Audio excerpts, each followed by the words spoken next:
Hello everyone, this is Senior Ammon Rodriguez, back for more.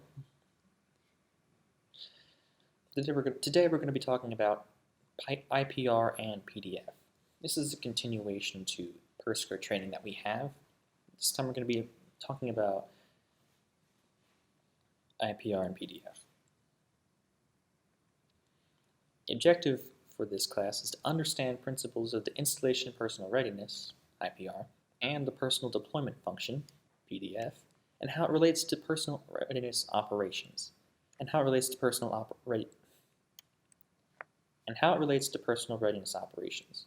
performing the basic aspects of the PDF line. The overview is a simple background, and the IPR and PDF is understanding. The overview is a simple background, as well as an understanding of the IPR and the PDF.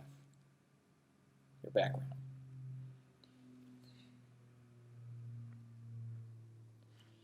The Installation Personal Readiness, IPR.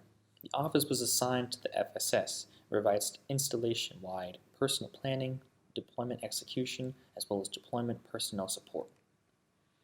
Operations and procedures. There are 5 responsibility categories: planning, the GCCS Air Force System, accountability, deployment processing, as well as general. We'll get into general a little later on.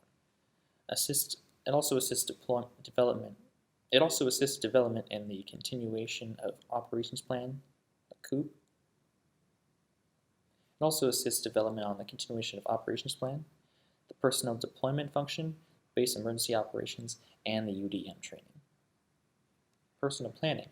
Here, IPR must plan to task, process, and deploy, as well as continuity and network of commands, IDOs, and UDMs. Deployment availability codes. This helps indicate deployment availability. Some DAV codes can be waived, others cannot. Common DAV codes that most of us see are 31, which is a control roster, 49, which is a pregnancy deformant, 64, which is a mission critical, 65, which is a commander's option, and 81, which is the individual dwell time. Here, with accountability, you have a combination of IPR, Persco, and total force accountability. All must be confident in every aspect. Your duty status. Understanding duty status is a must. DS20 indicates a deployed member, which is an automatic update from DCAPES. IPR will only manually update a DS20 if DCAPES does not generate tasking. There are also in-place deployments. A unit that deploys without movement. These units would include 732nd Operations Group over at Creech Air Force Base, DIA Intel, Cyber Warfare, and Mortuary Affairs. This can still process through DCAPES. IPR usually dual hats as Persco. We'll get to that in a little bit. Locally assigned deployed forces. Units are members usually deployed in established bases. IPR will dual hat as Persco, but IPR must continue their current mission before they can help out as a Persco member. There are some bases that do this. For example, MacDill Air Force Base, Andrews Air Force Base, as well as Davis-Monthan Air Force Base. There are also bases that do this, which include MacDill, Andrews, and Davis-Monthan. IPR deployment processing. Load the name in DCAPES, which is done 15 days from tasking. You must notify the member of tasking within 3 days of assigning. You have to enter travel information no later than 45 prior to the first movement. You have to generate their CED orders no earlier than the 21st day from their first movement.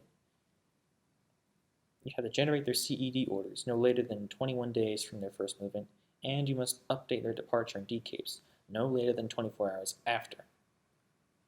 IPR general responsibilities. They help process IPR general responsibilities helps process IPR general responsibilities helps process SECF requests for 179-day waivers. They establish interface with civilian personnel flight and follow up on personal discrepancies within 72 hours. The Personnel Deployment Function, PDF, is part of the installation deployment processing.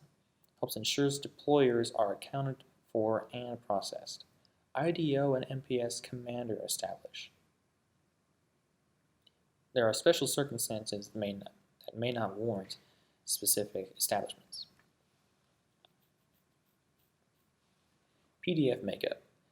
The PDF makeup must consist of at least one 3SO.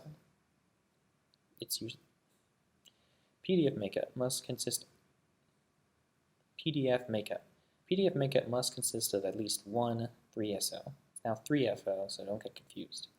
And they're usually appointed by the MPS commander, but they do not have to be an IPR member. It could also be a DCAPES operator and system.